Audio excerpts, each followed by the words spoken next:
आइए अब हम बात करें जो हमारा अगला औद्योगिक समूह या औद्योगिक प्रदेश है, छोटा नागपुर औद्योगिक प्रदेश के विषय पर। बच्चों, छोटा नागपुर प्रदेश जो है वो इसलिए प्रसिद्ध है क्योंकि हम इसे भारत का रूर प्रदेश कहते हैं।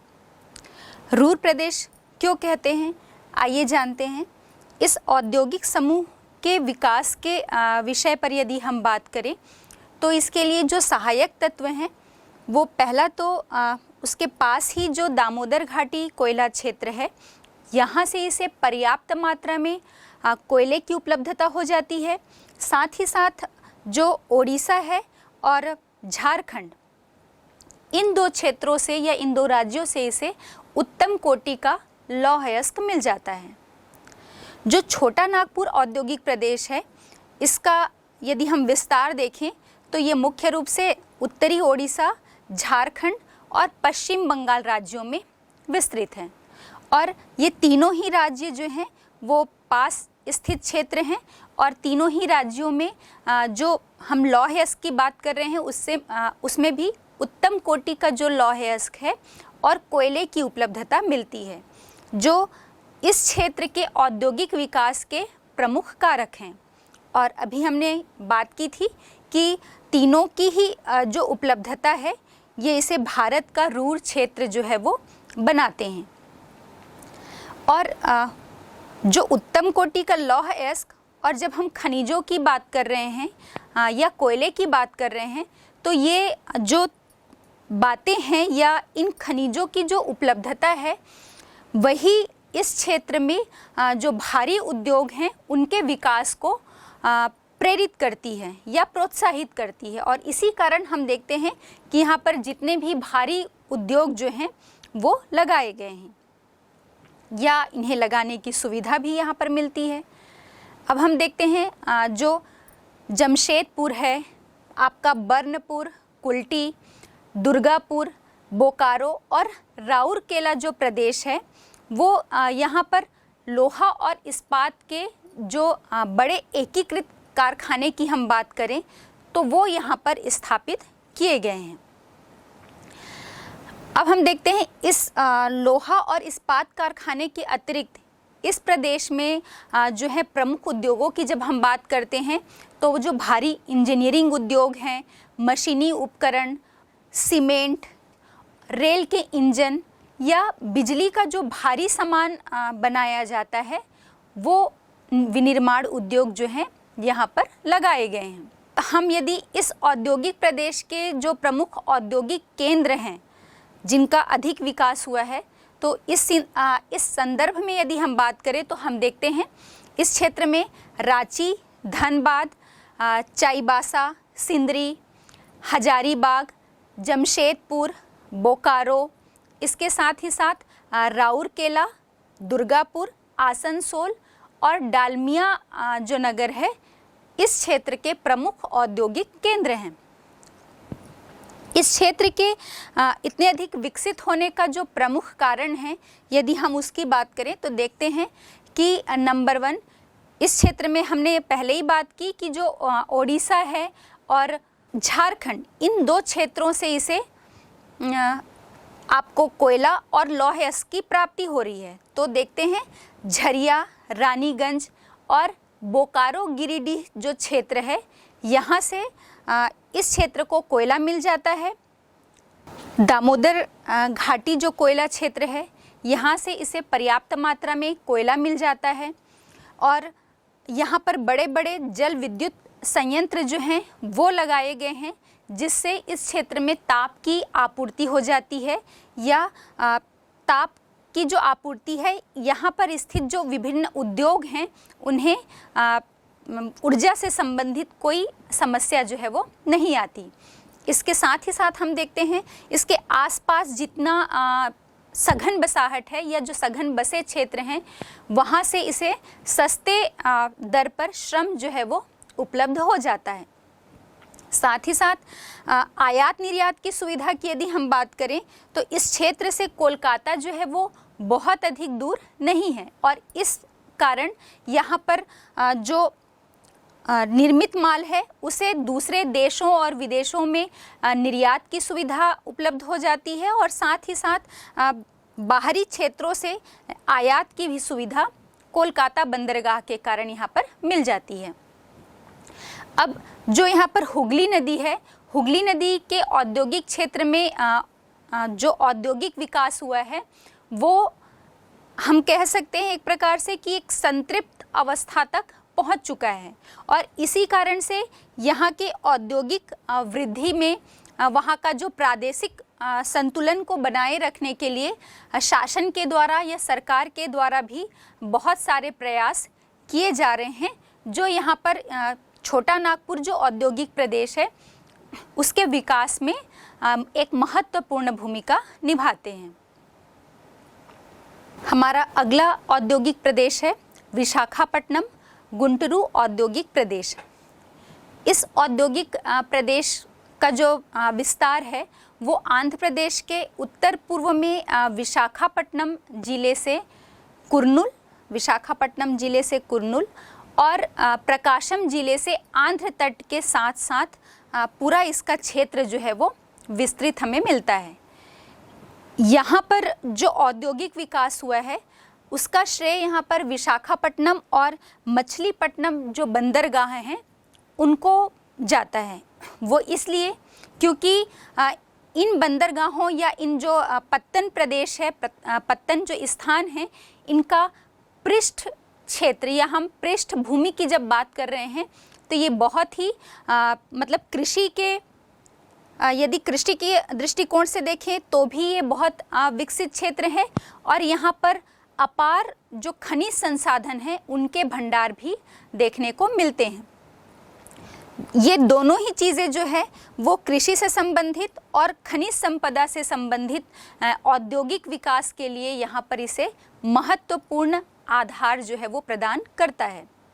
इसके साथ ही हम देखते हैं इस क्षेत्र में ऊर्जा का जो प्रमुख सोर्स या प्रमुख स्रोत की यदि हम बात करते हैं तो यहाँ पर जो गोदावरी द्रोणी है, गोदावरी बेसिन में जो कोयला क्षेत्र है वो यहाँ पर ऊर्जा के प्रमुख स्रोत के रूप में उपलब्ध है, जो यहाँ पर औद्योगिक विकास में एक महत्वपूर्ण भूमिका निभाता है। विशाखापट्टनम में जो 1941 में हिंदुस्तान शिपयार्ड लिमिटेड की स्थापना की गई, इसके बाद यहाँ की जो पेट्रोलियम परिष्करणशाला है इसने कई पेट्रोलियम उद्योगों को जन्म दिया है, जो इस औद्योगिक क्षेत्र के विकास के लिए हम एक उत्तरदायी कारक के रूप में देख सकते हैं। विशाखापट्टनम में जो लौह इस्पात उद्योग है, लोहा इस्पात का जो कारखाना है, ये एक उच्च तकनीक पर आधारित है या हम कहें कि उच्च प्रौद्योगिकी पर आधारित कारखाना है। ये भारत का एकमात्र लौह इस्पात संयंत्र है जिसे कि किसी भी तटीय क्षेत्र की स्थिति का लाभ मिलता है, समुद्र तटीय क्षेत्र की स्थिति का लाभ मिल रहा है। भारत में जितने भी लौह इस्पात उद्योग स्थित हैं उसमें विशाखापट्टनम का ही जो लौह इस्पात संयंत्र है वो तटीय स्थिति का लाभ उठा पाता है। यहाँ पर उच्च कोटि के जो लौह अयस्क हैं वो छत्तीसगढ़ की जो बेलाडीला क्षेत्र है यहाँ पर से आयात किए जाते हैं, मंगाए जाते हैं।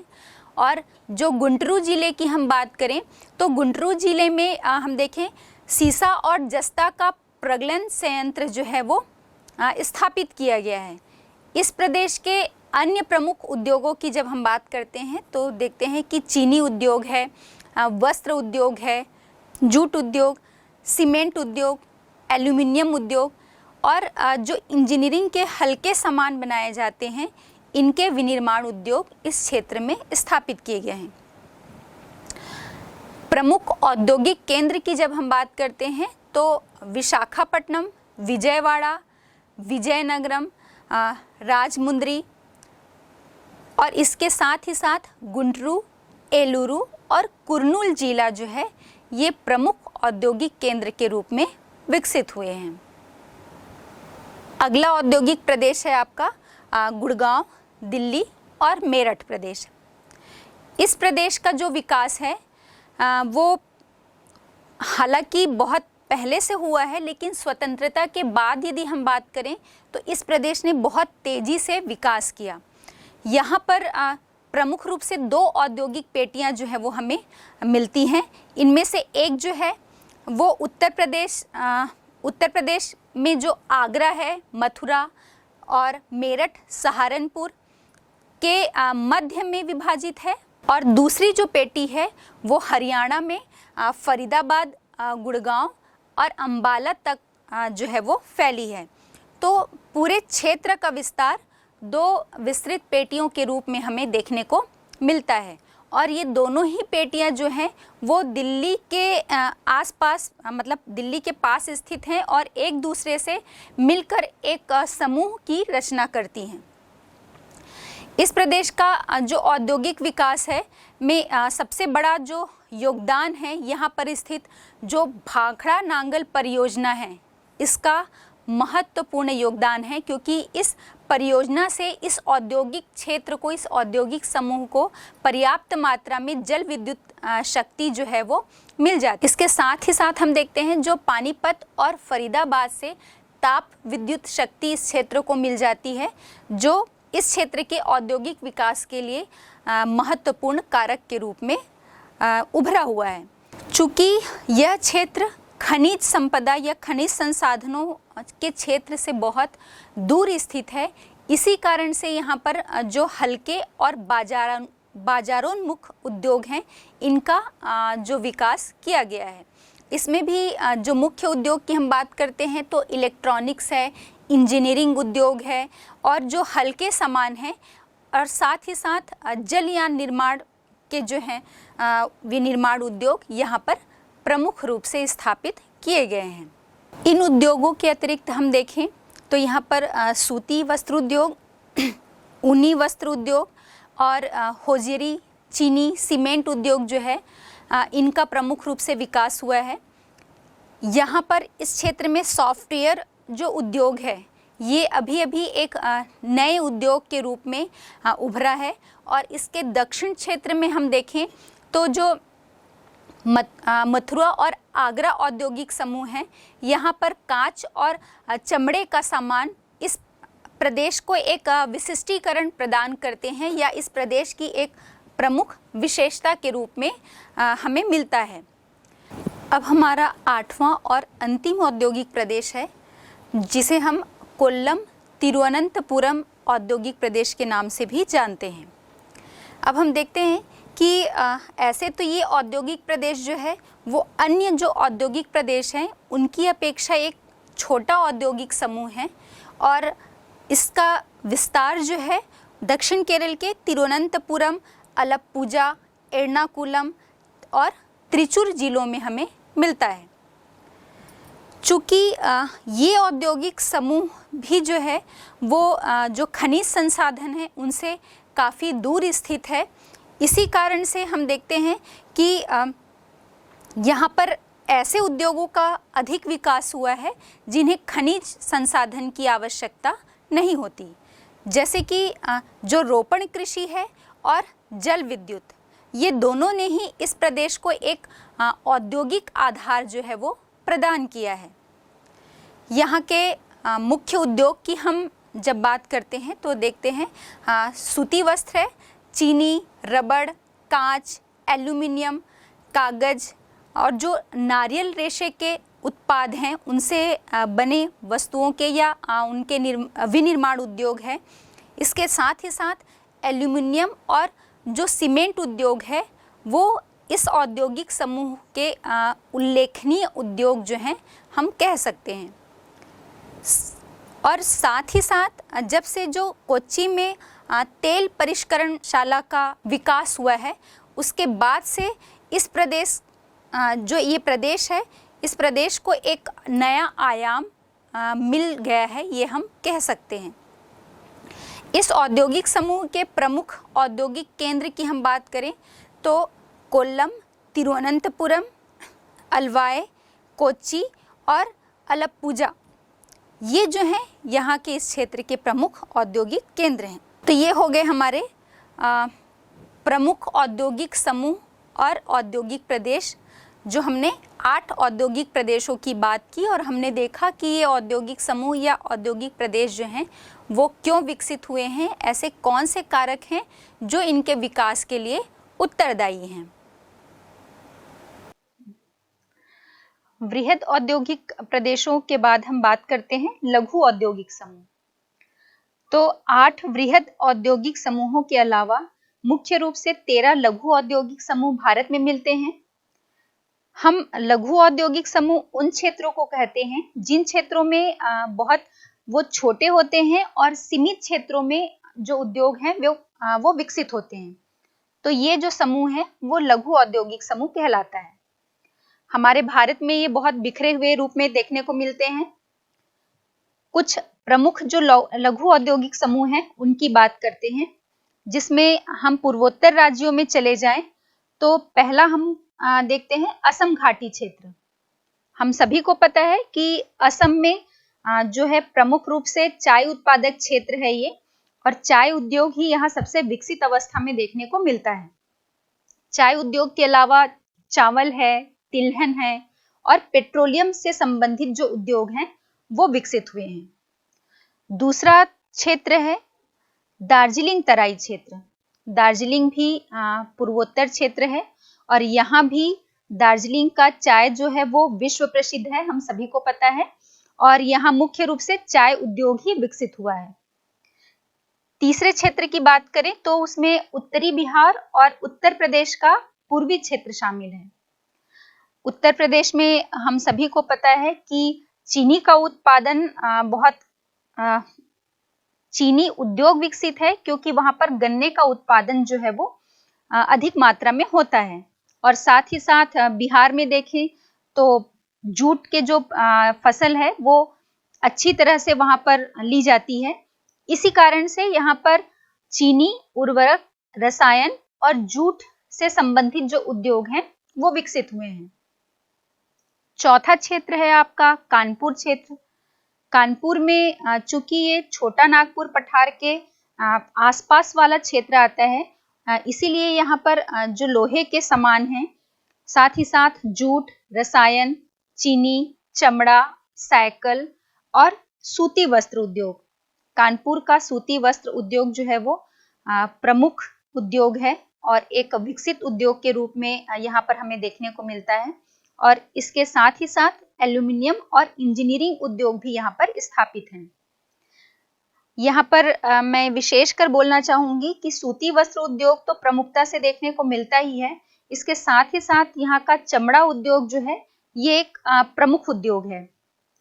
फिर नेक्स्ट हम बात करते हैं इंदौर, उज्जैन और नागदा क्षेत्र। ये 3 क्षेत्र मिलकर एक औद्योगिक समूह का निर्माण करते हैं और यहाँ पर हमें कागज, सूती वस्त्र और इंजीनियरिंग उद्योग जो है वो प्रमुखता से देखने को मिलते हैं। इंदौर के कपड़े भी फेमस हैं, तो यहाँ आपको पता होना चाहिए कि यहाँ पर जो सूती वस्त्र उद्योग है उसका सर्वाधिक विकास हुआ है। फिर नेक्स्ट देखते हैं नागपुर वर्धा क्षेत्र।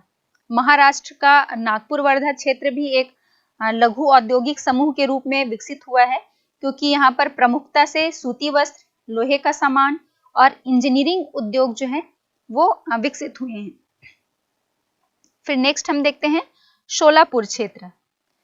ये भी प्रमुखता से यहाँ पर हमें सूती वस्त्र उद्योग ही मिलता है, लेकिन सूती वस्त्र उद्योग के साथ ही साथ चीनी उद्योग का भी यहाँ पर पर्याप्त विकास हुआ है।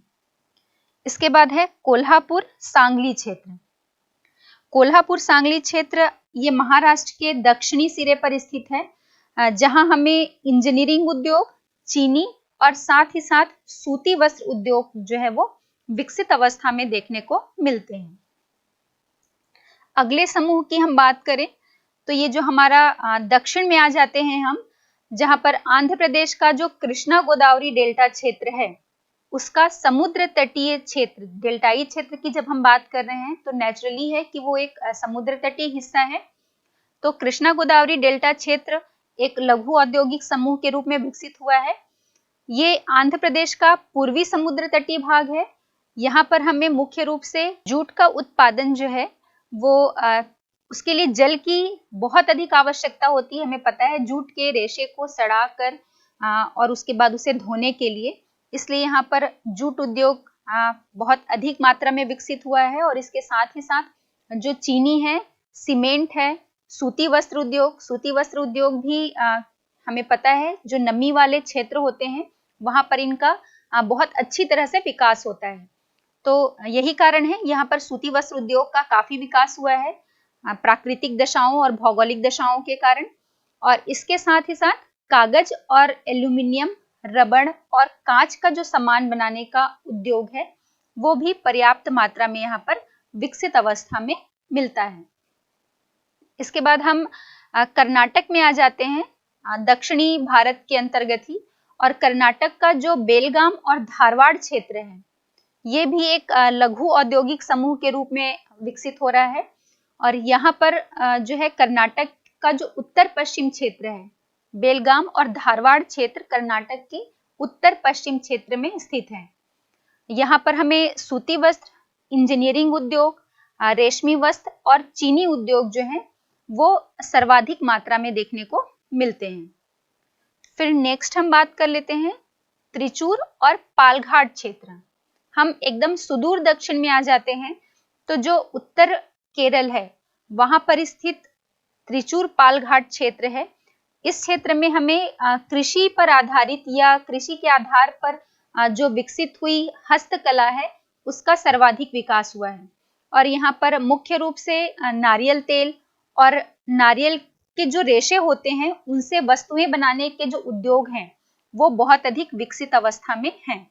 और इनके अतिरिक्त प्लाईवुड, रबड़ और सूती वस्त्र उद्योग का भी यहाँ पर विकास हुआ है। फिर हम कोचीन आ जाते हैं। कोचीन भी केरल के अंतर्गत, तो इसमें क्विलोन क्षेत्र 12वें नंबर का आपका लघु औद्योगिक समूह जो है वो क्विलोन क्षेत्र है। क्विलोन जो है ये केरल का एक मुख्य औद्योगिक नगर है जहां पर हमें जलयान निर्माण, कांच के सामान, हम विभिन्न रसायनों की बात करें या सूती वस्त्र की बात करें, कागज हो गया, एल्यूमिनियम उद्योग, ये जो है इनका विकास हुआ है। क्योंकि यहाँ पर बंदरगाह की सुविधा उपलब्ध है, इसलिए पत्तन की सुविधा या बंदरगाह की सुविधा होने के कारण इस क्षेत्र का बहुत अधिक औद्योगिक विकास होने की अपार संभावनाएं हमें देखने को मिलती हैं। फिर है 13वें नंबर का चेन्नई क्षेत्र। हम सभी को पता है चेन्नई जो है वो तमिलनाडु की राजधानी है। तो राजधानी नगर होने के साथ साथ ये एक महानगर भी है और बंदरगाह भी है। ये तीन चीजें जो हैं वो इस क्षेत्र के विकास में बहुत अधिक सहायक हैं। और तमिलनाडु की राजधानी के साथ बंदरगाह और चेन्नई महानगर होने के कारण यहाँ उद्योगों का भी पर्याप्त विस्तार देखने को मिलता है। यदि हम उद्योगों की बात करें तो प्रमुख रूप से जो रेल के डिब्बे बनाए जाते हैं, तो रेल के डिब्बे बनाने का उद्योग चीनी उद्योग है, रसायन उद्योग, रबड़, सीमेंट, साइकिल निर्माण के उद्योग हैं, या लोहे के सामान और सूती वस्त्र बनाने के उद्योगों का यहाँ पर बहुत अधिक विकास हुआ है। ये हो गए लघु औद्योगिक समूह। लघु औद्योगिक समूह के बाद हमें कुछ जो है औद्योगिक क्षेत्र के विस्तार के संबंध में औद्योगिक जनपद देखने को मिलते हैं हमारे देश में।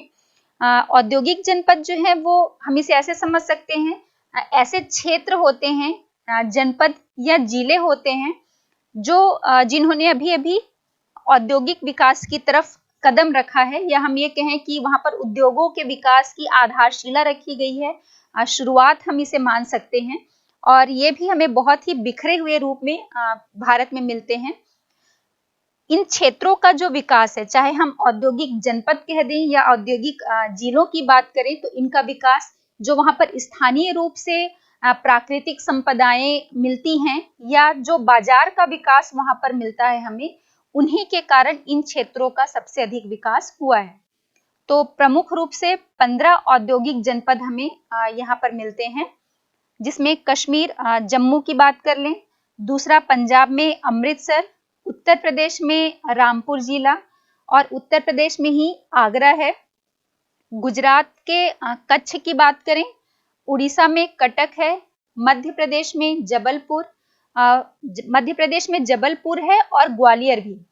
फिर महाराष्ट्र में भंडारा है, छत्तीसगढ़ में प्रमुख रूप से रायपुर जिला, आंध्र प्रदेश का निजामाबाद, आंध्र प्रदेश में ही आदिलाबाद, तमिलनाडु में उत्तरी आरकट जिला और तमिल में ही तिरुनेलवेली जो है ये भी प्रमुख रूप से विकसित हुआ है। और तिरुनेलवेली के साथ साथ रामनाथपुरम जो है तमिलनाडु में हमें 3 जिले जो हैं वो औद्योगिक जनपद या जिले के रूप में प्रमुखता से विकसित रूप में देखने को मिलते हैं, जिनकी भविष्य में यहाँ पर मिलने वाली संपदाओं या संसाधन के आधार पर या बाजार के आधार पर इनके विकास की अपार संभावनाएं यहाँ पर मिलती हैं। तो ये हो गए हमारे औद्योगिक समूह के अंतर्गत वृहद औद्योगिक समूह, लघु औद्योगिक समूह और कुछ औद्योगिक जनपद।